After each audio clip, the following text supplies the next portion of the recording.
Olá, gente! Esse é o nosso segundo Taca-Pedra.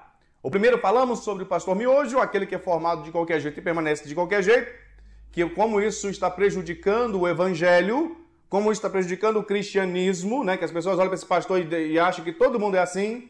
E hoje vamos estar falando sobre as teologias de doido, sobre teologias sem fundamentos, que às vezes nós somos obrigados até a defender sem querer. Quer dizer, defender não, a sermos confrontados com ela. Quando às vezes eu estou em algum lugar e alguém fala comigo, mas vocês pastores evangélicos fazem isso e isso, falam isso. Não, eu nunca falei isso. Mas vocês cristãos falam isso. Eu nunca falei isso. Mas ninguém quer saber, porque é todo mundo igual. Não, não é todo mundo igual. Nós não temos a mesma teologia no meio evangélico cristão. Não há um consenso. E é isso que nós vamos falar aqui hoje, sobre a problemática, sobre a tristeza, sobre os problemas que uma má teologia traz para o reino de Deus. Eu falei na semana passada que o nome seria mais ou menos a teologia do monstro espaguete voador, e algumas pessoas perguntaram o que é isso de monstro espaguete voador. Bem, eu fiz uma alusão ao pastafarianismo, que é uma religião aceita, né, oficial, que nasceu em 2005. Bob Henderson fez isso lá, inaugurou ela, fundou ela no Kansas, em protesto a uma tentativa de grupos religiosos de implantar o criacionismo nas escolas, como opção dentro da aula de biologia. Então ele disse, já que vai ensinar criacionismo, que alude à Bíblia, então vamos ter que ensinar a minha religião também, a religião do monstro espaguete voador, que tem um espaguete voador lá em cima no céu que criou todas as coisas. Soa absurdo para você? É claro, é fácil de refutar isso? É fácil refutar um macarrão gigantesco consciente que criou todas as coisas, fala sobre limitação de ser, etc, etc, etc. Mas existem teologias ditas cristãs, vertentes, palavras, propostas, que são tão insustentáveis quanto essa e causam dano. Enquanto essa a gente ri e fala, poxa, que coisa, né? Alguns se ofendem, estão rindo de mim e tal. Enquanto isso, a teologia mal feita, mal interpretada, humana demais. Acredite quem quiser, Jesus mandou um poder e batizou todas as galinhas com o Espírito Santo. Você é doido? Não, eu sou pentecostal, eu tenho motivo para pregar milagre. Aí uma galinha começou a falar em voz alta e mistério, todas as outras pularam do puleiro em reverência, cruzaram a asa e enfiaram o bico na terra em reverência. Veio falando em mistério, e do outro lado veio um galo interpretando, falando em mistério. Causa muito problema. E é o que nós estaremos trabalhando hoje no nosso Taca-Pedra, porque cada vez mais gente não gosta do cristianismo. Parte 2. Motivo de hoje: teologia de doido. Tô doido.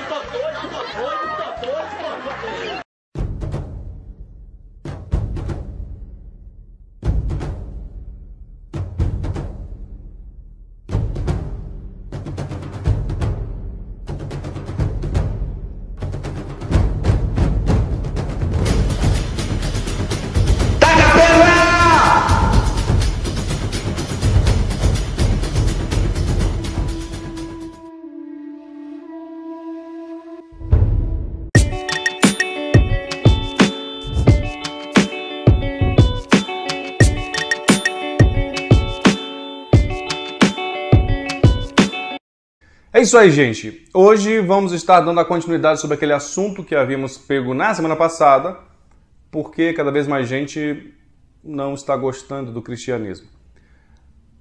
O que nós vamos tentar trazer hoje é como a perda de controle, como a perda de padrão da teologia cristã tem gerado dezenas, centenas de pensamentos absurdos e insustentáveis. E isso tem feito as pessoas se afastarem cada vez mais do cristianismo. E vamos tentar entender um pouquinho mais como é que a gente pode resolver isso. Porque ficar trazendo problemas, como o nome do programa é Taca-Pedra, porque a gente quer ficar tacando pedra em todo mundo? Não. O nome Taca-Pedra, como diz a abertura, é a gente escolher um gigante que está se levantando contra o cristianismo e aí sim, nele, tacar uma pedra. Vamos lá, sobre teologia. O que é teologia? Não vou entrar em muitos detalhes para a gente não fazer um vídeo muito longo.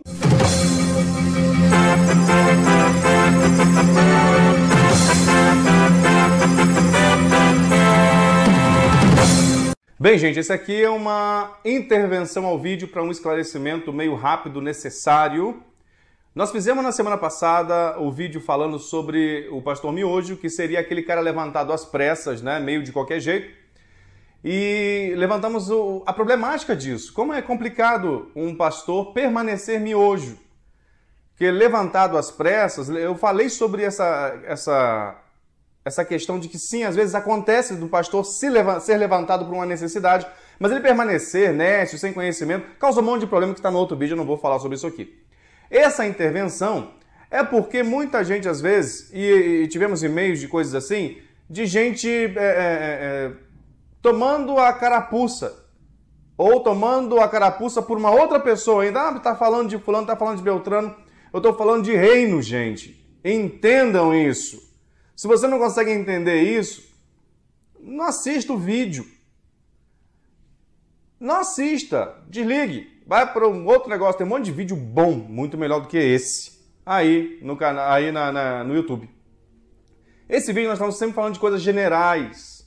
Bom, eu falei até em espanhol. Gerais. Generalizadas. Não é para esse ou para aquele, é para o reino. É direcionado, como o título diz, àqueles que estão cansados, a gente desanimado saindo da igreja porque está cansado disso. A gente está querendo mostrar que não é assim. Nem todo mundo é assim.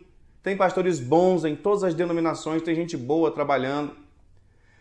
Tem gente que às vezes você entra numa sala, não sei se você já viu, você entra numa sala e alguém te conta uma piada, você ri, o fulano lá do fundo olha pra você e fala assim: o que foi? Você está rindo de mim por quê? Você está rindo da piada, mas o cara encarapuçou-se. Não vamos agir assim, somos adultos, somos maiores.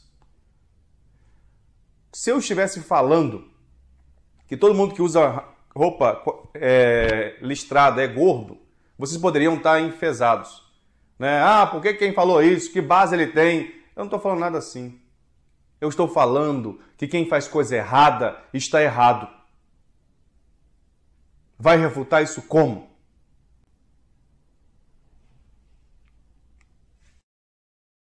Eu não estou aqui para fazer um tratado nem nada. Teologia, tel, Deus, logia, estudo. É o estudo acerca da existência de Deus, tentando entender essa proposta da existência de Deus. Estudo. Quem é que estuda? Aí vem começo a entender. Dentro do cristianismo tem várias linhas teológicas sobre todos os assuntos possíveis. Moral de Deus, salvação, eleição, predestinação, calvinismo, arminianismo, e eu não vou entrar em outros ismos, porque esse vídeo não é sobre isso. Temos muitas questões para escolher, mas até então eu acho essa divergência, essa multiplicidade bem-vinda. Então, você ter várias questões sendo pensadas, discutidas, isso é bom. Ainda mais para um assunto que não pode ser medido empiricamente. Como é que nós vamos estudar Deus? Ah, não, Deus é assim porque eu medi, eu fui lá com a minha régua, eu coloquei todos os padrões científicos para poder fazer um relatório final, elaborei a minha tese cresceu, virou uma teoria e agora é uma lei. Disso já vai sair divergência. O problema é quando as divergências nem base bíblica têm. Porque, queridos, primeira regra de hoje, anote aí no seu caderno. Não é porque tem um versículo na Bíblia que tem uma base bíblica para aquilo. Um versículo não quer dizer nada. Você viu no vídeo passado da Guerra dos Peladões lá? O pessoal todo mundo pelado porque né? Eles estão baseados na Bíblia. Sabe aonde? E estavam nus e não se envergonhavam. Ah, pastor, mas aí distorceu muito. Tem um monte de coisa assim, mais séria. Porque isso aí você sabe que é uma aberração louca. É uma distorção monstruosa. Mas tem gente distorcendo tudo. Pelo poder da palavra de Deus. A palavra do Senhor diz que a terra é quadrada. E por mais absurdo que possa parecer alguma proposta teológica, o que acontece hoje nos meios cristãos quando você questiona? Não toque nisso que é heresia. Não, você não pode debater isso porque é heresia. Não, você está saindo da visão, você está saindo... Não se pode questionar e nem discutir, mas a teologia nasceu disso. A teologia nasceu da discussão. A teologia, porque discussão não é briga. Discussão é discutir sobre, é tentar entender, avançar um pouquinho mais. A religião cristã mesmo ela tem que ser cristocêntrica. O que isso quer dizer? Fundamentada em Cristo. Mas e revelação do Espírito Santo? Eu posso receber revelações de Deus? Acredito em revelações de Deus. Não taquem pedra em mim por causa disso. Mas revelações de Deus têm que ser fundamentadas na Bíblia. Porque, mas olha, pastor, desceu um anjo lá e falou isso. Veja, irmãos, que eu ainda vou falar desse anjo que eu pude contemplar. Ele tem as vestes brancas, olhos de fogo, meus irmãos. Só lhe falo do que eu pude contemplar. Ainda que um anjo de luz desça do céu e fale com você. Está na sua Bíblia. Se, meu irmão, se não bater com a palavra, se não for de acordo com a palavra, a Bíblia fala assim, que seja maldito esse negócio, ou seja, que você jogue fora, cuspa esse treco. Tem que ter fundamentação bíblica. Ela tem que estar fundamentada na Bíblia, não apenas em Bíblia em si, mas em Cristo. Senão, para que ser cristão? Invente outro nome. Eu sou da Igreja dos Santos dos dias finais da lua, do equinócio de João.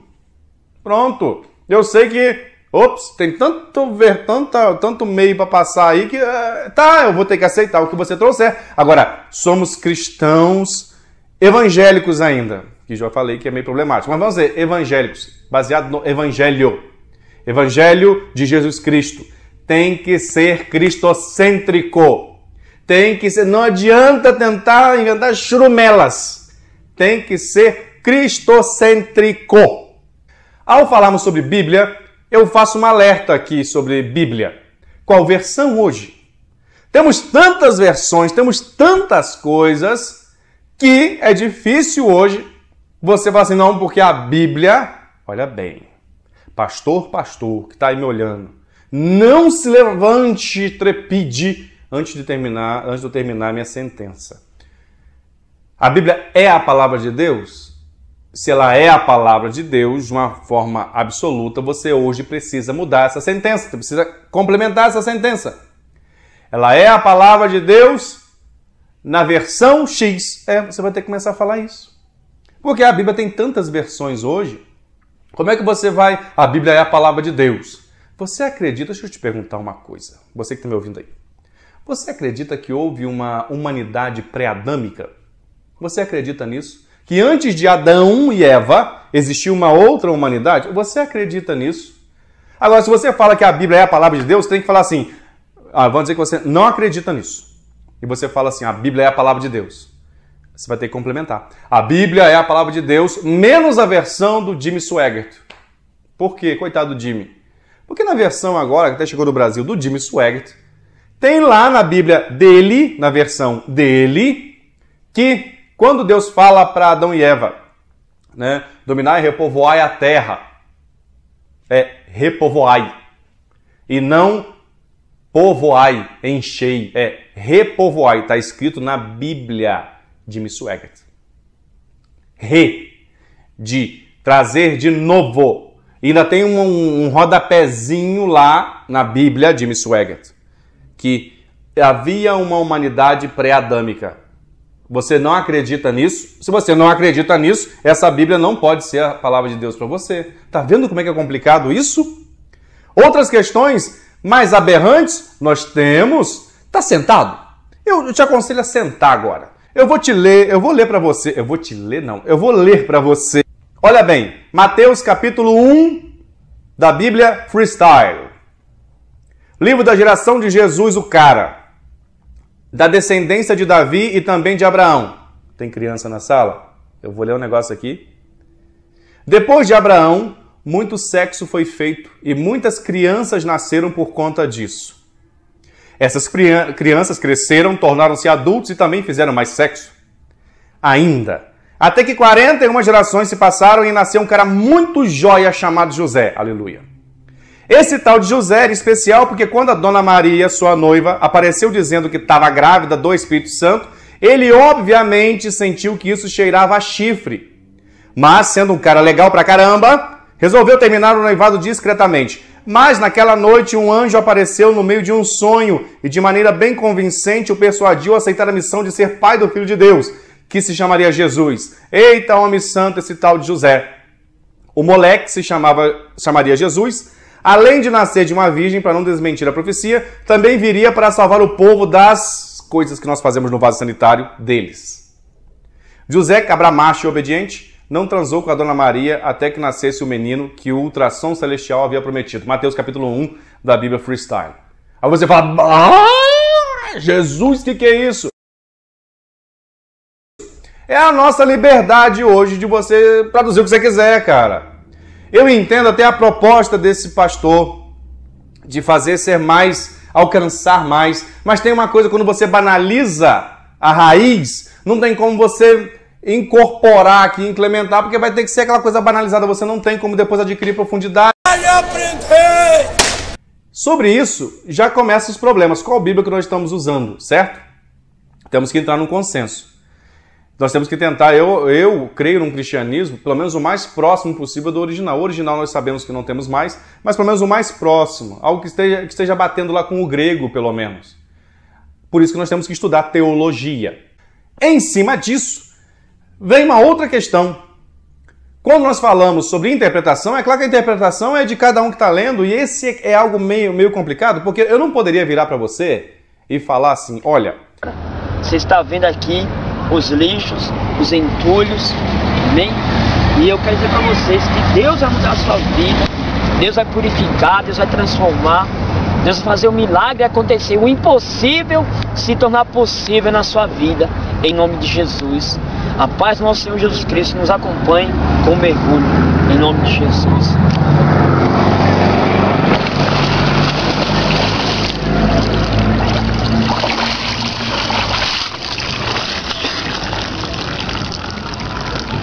Como você vê, acabei de dar um mergulho e eu tenho certeza que a mão de Deus está atuando na sua vida. E Deus já está purificando, como você vê, esse rio sujo, poluído. Eu estou aqui fazendo igual Naamã fez. E Deus mudou a vida de Naamã, assim Ele vai mudar a sua também, em nome de Jesus. Olha, isso aí, nós temos que ter essa coragem de falar. Isso aí você está baseando na Bíblia, mas não é bíblico. Não é. Olha, isso aí está falando em nome de Jesus, mas não é o Cristo. Quando você muda a receita, quando você faz um bolo, né, você tem uma receita. Não é assim? Tá aí, ó. De farinha de trigo, 1 colher de sopa de fermento em pó, meia xícara de chá de óleo, meia xícara de chá de iogurte, 2 ovos, 2 xícaras de sopa de essência de baunilha incolor, 1 xícara de chá de açúcar e gotas de corante em gel, né, rosa. Em cima da receita você tem que fazer corretamente, não é? O resultado que você quer é o quê? É aquele bolo arco-íris. Se você chega lá na cozinha, abriu os ingredientes estão ali. E a receita está ali, certo? E você olhou para a receita e falou assim, quer saber? Eu estou inspirado. Eu vou mexer na receita. Eu vou fazer algo diferente, mais acessível às pessoas. É a nova orientação do bolo arco-íris. E você começa a mexer, e você começa ali, muda aqui, muda ali. Chega no final, qualquer pessoa sabe que se você mudou a receita, o resultado não é o mesmo. Se você altera a receita, o resultado é outra coisa. Você pega a receita do bolo arco-íris e faz um balangandã de coisa, o que é o resultado? Esse. Ficou com fome? Deu vontade de comer? Mas mudou a receita, cara. Então esse é um princípio básico da lógica. Na interpretação, na teologia cristã, tem que ter um padrão. Qual é o padrão bíblico? Aí o sujeito vem e fala assim, eu recebi aqui agora uma orientação de Deus e nós vamos fazer o quê? Nós vamos pegar aqui as lâmpadas de casa, nós vamos ungir essas lâmpadas, nós vamos fazer com que essas lâmpadas aí tenham poder. Aí você enche ela de óleo, vai dar curto, mas deixa quieto. Você enche ela de óleo e fala assim, ó, leve essa lâmpada para sua casa. E quando você ligar, a luz que vai sair vai abençoar a sua casa. Ei, cadê a base bíblica para isso? Onde é que está a base bíblica para esse negócio? Porque Jesus é a luz do mundo. Cala a boca, que isso? Tá louco. Essa é a sua base bíblica? Porque aonde... Não.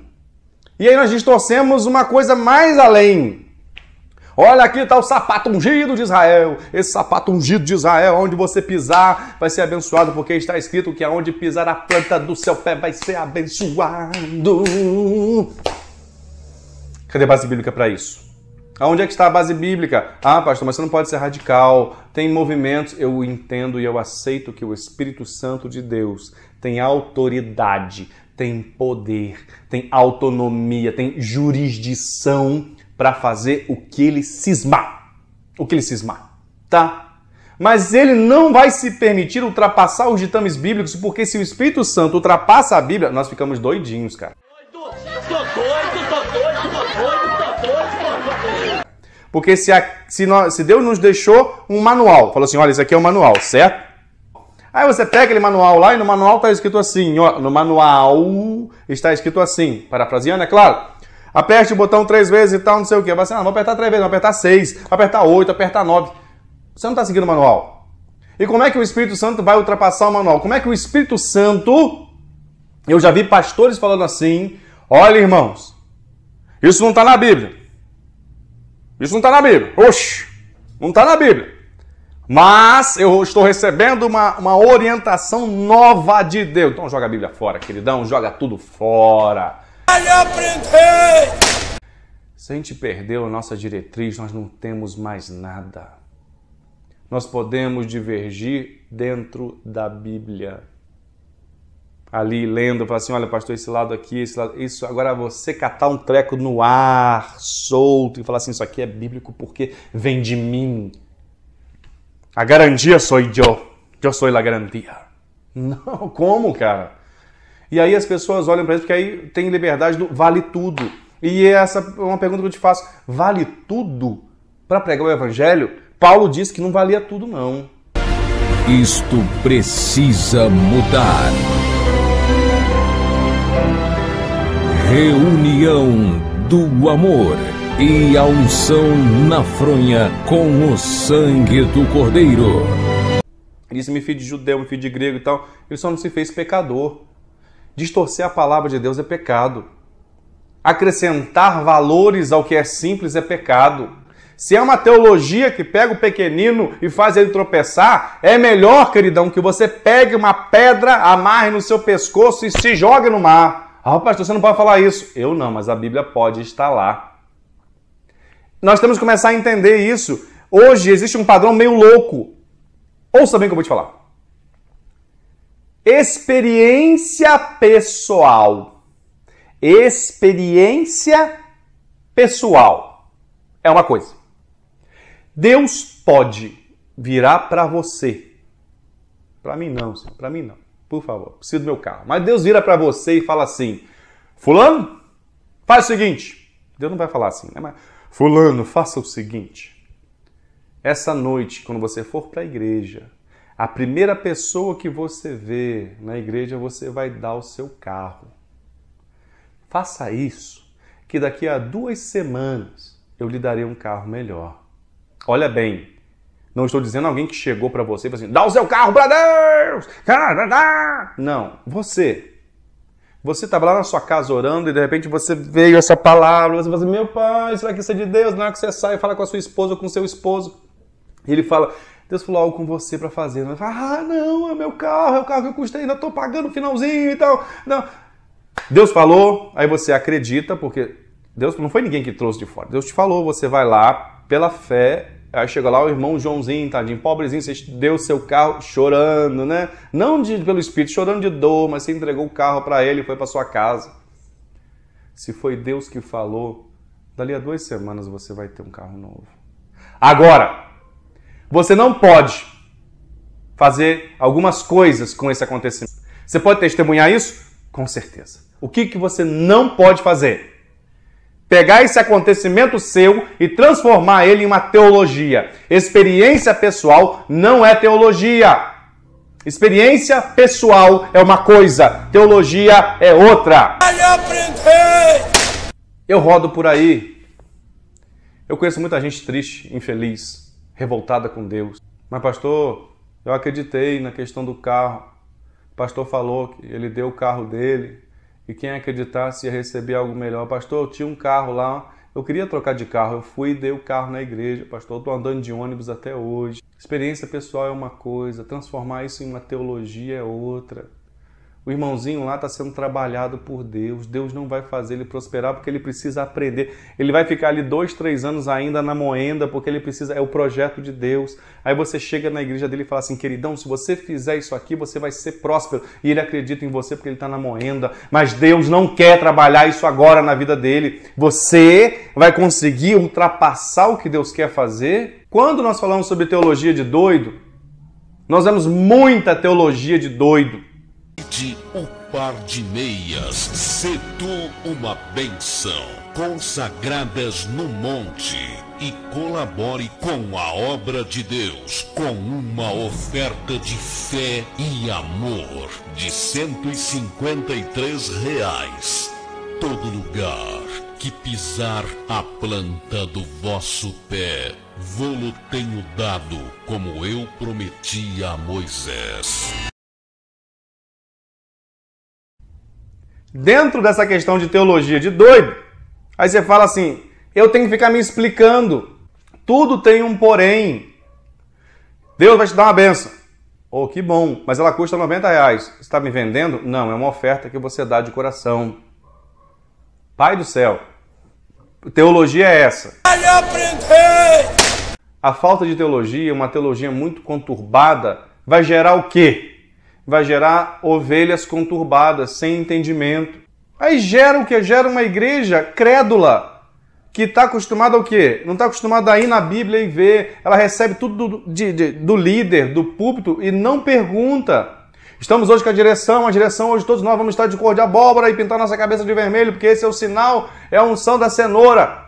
É a unção da cenoura. Se o coelho come a cenoura e a cenoura multiplica, né? O coelho, porque o coelho tem muitos filhos, o coelho tem um monte de filhotes, então é a cenoura que dá isso pro coelho. Então hoje é a unção da cenoura, você vai vir de cor de abóbora, vai pintar sua cabeça de vermelho, e vai... E o cara, ótimo, amém, eu preciso disso. Ele não pergunta, mas peraí, o que isso tem a ver com a Bíblia, com Cristo? Conselho que eu dou para você, estude muito a palavra. Estude a palavra mesmo. Coma a palavra. Estude muito, busque conhecimento da palavra, junto, é claro, com o Espírito Santo, para que você possa saber bem como é que é o caminho até o céu. A porta é Cristo? A porta é Cristo. Mas você tem que saber qual é o caminho para chegar até a porta. E tem tanto caminho louco por aí, fuja disso, saia correndo como um louco, desesperado, sai correndo!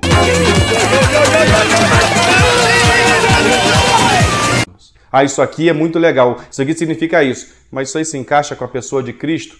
Cristo venderia a medalhinha ungida do Monte Sião? Não.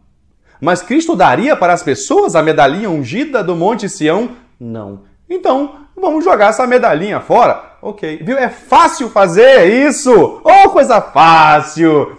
Coisa facílima! É só você conhecer a palavra. Deixando para trás todo o embaraço, seguimos para o alvo, que é Cristo.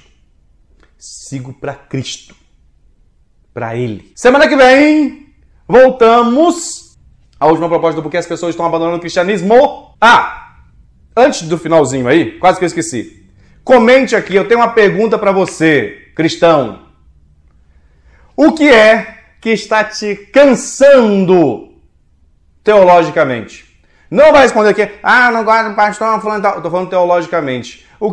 Qual teologia aí tá aqui ó, em você? Ó. Qual teologia? Comente aí. Tem ninguém comentando? Comente aí.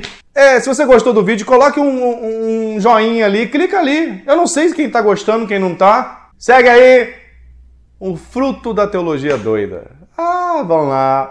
Falou do anjo que eu pude